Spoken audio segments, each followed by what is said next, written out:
Something that I struggled with was how to generate a PDF document from AppSheet, how to make it look professional, and how to later access the file from my app.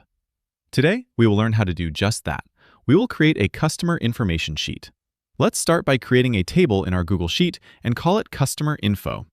Then we will add the columns Unique ID, Date, Email, Phone Number, Company, Comments, and Signature. Now let's add the table to our app.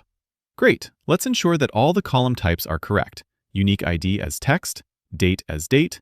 You will notice that AppSheet automatically added the Today function as the initial value. The most important thing is that the comments column is long text and the signature column is signature. Let's create our view and call it Customer Info. The view will be linked to our Customer Info table. Now choose Form as the view type. We do not want to see the Unique ID column, so let's hide the column in this view. Let's save. All the information that is filled in on the form will be captured in this table when submitted. Now that the table is set up, let's create the bot that will generate the PDF document. Let's add a bot and call it Create Customer Form. The event name can be New Row Added. The bot will run on the Customer Info table, and it will only run on new additions to the table. Now let's put the step in that will generate the PDF document and call it Generate PDF Form. Then select Create a New File. We do not have an existing template, so let's create one. Now if you view it, it will take you to the Google Docs file that was created. Here you will see that all the columns from the table were added. The information is stored between the arrow symbols. The values of the columns are inside the double angle brackets. Now let's move it around a bit to see how it will look. Let's make the header Customer Information and remove the subheader. Let's space the rows better. Then, place the comments information underneath comments and do the same for signature. Let's move the information out to space it even better. Let's make all the labels bold and then center the heading and underline it. I think that will work for now. Now that our document is set up, we need to tell AppSheet in which folder it needs to save the document. We will create a new folder and call it Customer Information Forms. Then we need to tell AppSheet what the document's name must be. So we will put Customer Information. Very important, put an ampersand with a blank space, then another ampersand,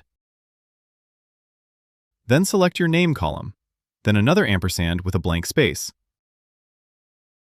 then another ampersand with the company name column. Looks good. It is important to switch timestamp off in this case, otherwise the timestamp will form part of your file name. Let's save. Now that everything is set up, let's create a record. Insert name, email address, phone number, company name, any comments, and then a signature. Then submit. There you will see the new record is created. There is the new folder generated by AppSheet, and inside it is the PDF document that was generated. It looks like the name was generated as intended. There we go.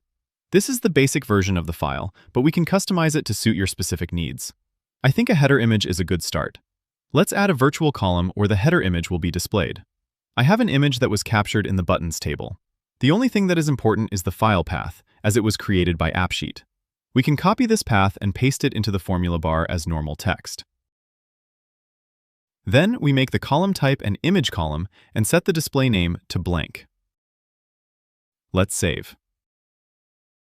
Now back in the Google Docs file, let's set it up properly. First, we will add a table with one cell for the header image. This helps to control the image size in the final product. Then we add the virtual column name in there. This is where the image will be displayed. So let's center it and change the size of the cell. The way we are doing it now, the column width determines the image size. Next, we remove the Unique ID column. We do not need that. Then we add a 5x2 table. This also helps the information to be displayed in a more orderly fashion. Now we cut and paste all the labels and then all the corresponding information. Now let's just space the comments and signature sections where we want them. I think that should do it. As you can see, the header image sits very low on the page. I will remove the top margin to move the information further up. White looks very boring, so let's give it some life and add a page color.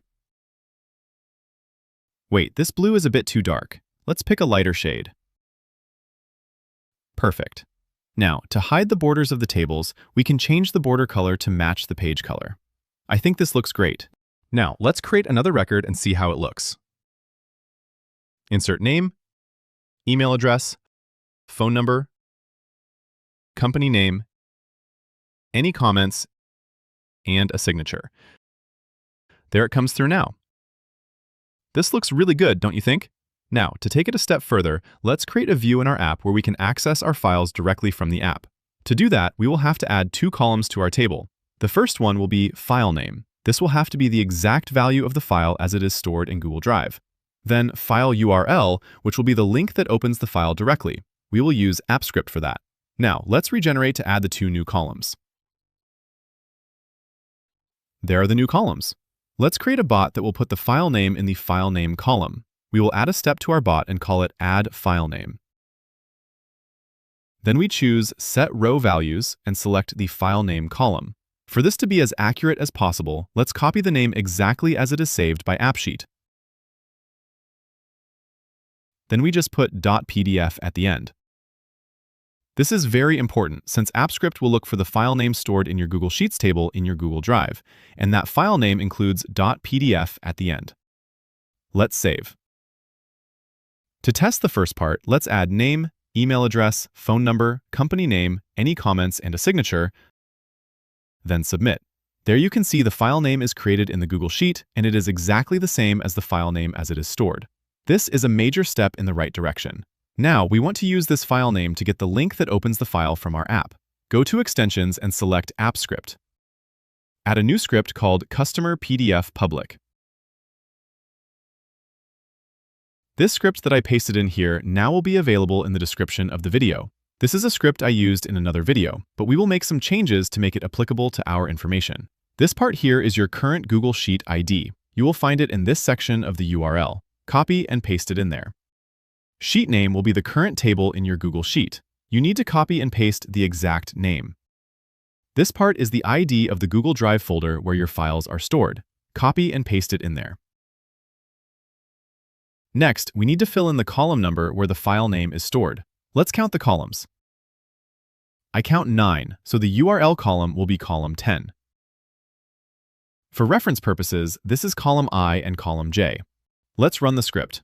You will notice an error, but you will see that it is related to the myFunction function that no longer exists. Just run it again. Great. Here you can see the log says there was no file found in rows 2 and 3. That is correct, since the file name is not there. However, it did create a link for the 4th row, and it also mentioned the file name. Obviously, you do not want to run the script manually every time, so let's create a trigger. Select the Generate Public URL function, leave it at head, then select Time Driven, choose Minute Timer, and then select Every Minute. If there are any errors, let it notify you weekly. Then save. I almost got this one wrong. I accidentally selected the wrong function. Let's quickly fix that and save. Now that AppScript generates the link, let's create the view from where we can access this file. Add a view and call it Customer Information PDF. Select your customer information table and choose the deck view. You will notice it taking shape in the preview. Let's hide the action bar. The name field is fine as the primary header. Let's add the company name as the secondary header. Now clean up the rest of the view by removing unnecessary actions. I like my logo, but I would prefer a PDF file image there. So let's add that image in the buttons table. Let's capture the image and call it PDF image. Then we copy the image path from the buttons table to use in the virtual column. So let's create a virtual column and call it PDF image. In the formula bar, add the file path as normal text and ensure that the column type is image. Then make the display name blank. Let's save. In the Customer Information PDF view, change the main image to the PDF image. Now, that looks so much better. At the moment, when you click on it, it will take you to that row's information, but we will change that action in the Behavior section to open the file in the File URL column. This action is automatically generated by AppSheet. Let's save. So now, when we click on it, it will take us straight to the PDF file that was generated. Great! If you would like to see more tutorials like this, please like and subscribe.